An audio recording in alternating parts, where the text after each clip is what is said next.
that he had some big wins there. He beat, I think, Eden or Onan in the finals. I'm not sure which one, but Steve. yes, one of the Steves. Dude, today they were playing on a doubles team. I commentated That was it.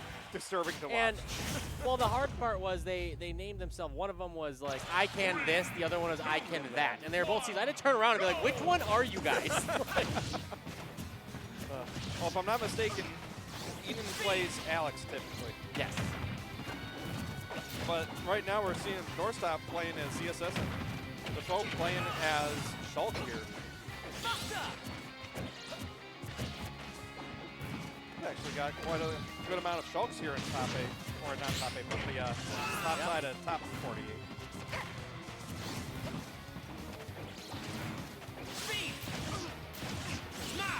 Okay. And this agility that they use switching up between those different cards is always impressive.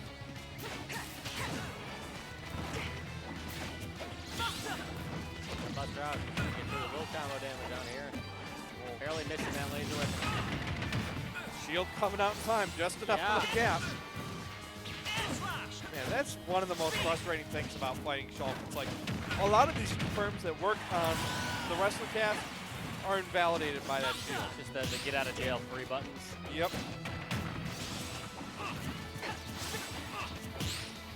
But I mean, even despite that, Doorstop was able to find that first stock, and Dufaux definitely having a lot of trouble finding their way in against a lot of these aerial sets ZSS has. Because I mean, that Zero just covers such a good horizontal distance that it even outranges a good amount of Shulk's aerials. Good jab, good double kick control, and how many times is he going to get that down smash on anyone today? Gotten at least 6 on stream so far. I think he uses it every time I feel like his opponent has his back against the stage, because it's a fairly safe option. Because if they run at you, they might get hit by it. And a lot of people have the tendency to roll in too. Yep. So.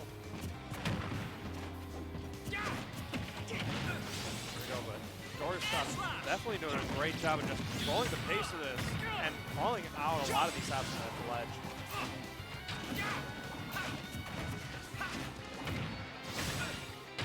Okay, yep. Is that a 3-stock? No, not yet.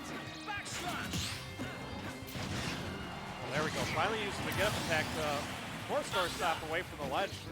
And that's definitely one of those options you can use to counteract that down smash if they're close enough to the ledge. So it's definitely good to know how far your character can poke when they're hanging from the ledge like that. Tries to find the down smash, but no, not falling for it.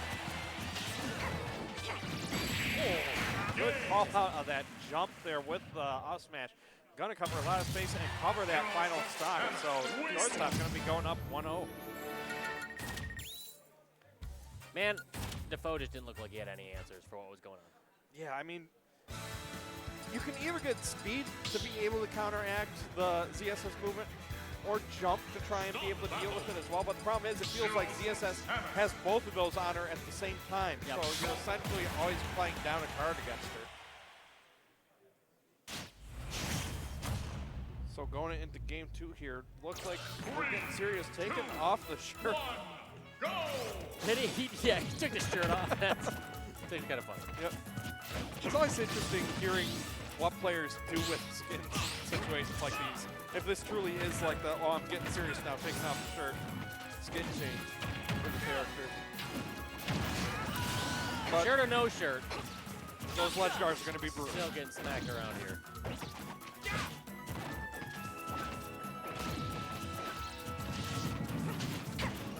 Just the way Doorstop's been poking in with these Zairs, it really eliminates a lot of these approaches that Dufaux's been trying to use to get in here.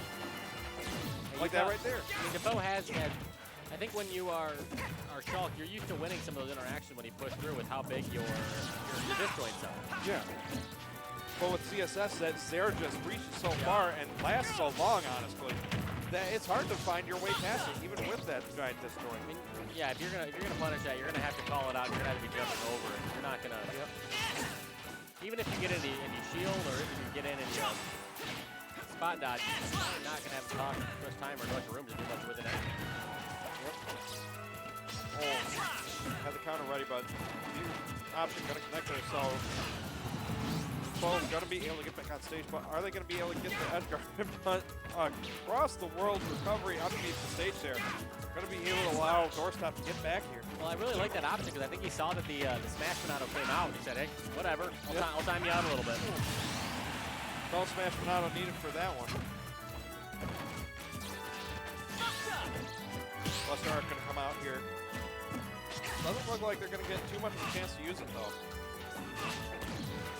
Over there, thought he was going to roll in, not converting with the down smash. Trying to use speed, get in. Does find an opening for a quick nair, but not going to get anything off of it. There we go. Going to get a little bit more off of that one. Almost caught the rolling with that landing up there.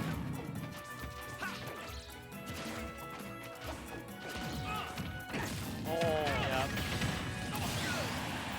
Tried to switch to shield, I think, but unfortunately shield's not available, was used too recently.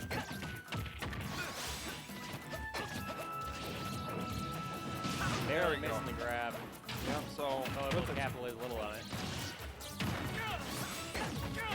Yeah, I mean, Dufaux trying to switch between these arts to use off that slight advantage in neutral, but the problem is Doorstop has just been one step ahead every time. And I don't. He hasn't found a way in past that laser ring. And I don't care what art you have. You can't use your sword. It's not gonna matter. Yeah, and that's honestly one of the hardest things to learn if you're a character that relies on a disjoint is how to play patient against other disjoints. Kick in the face. Yep, because you stop being patient, you just try and rush in, and you get a kick to the face for your troubles. Looking very dominant in that set. Doorstop walks away victorious, headed to top number 8, beating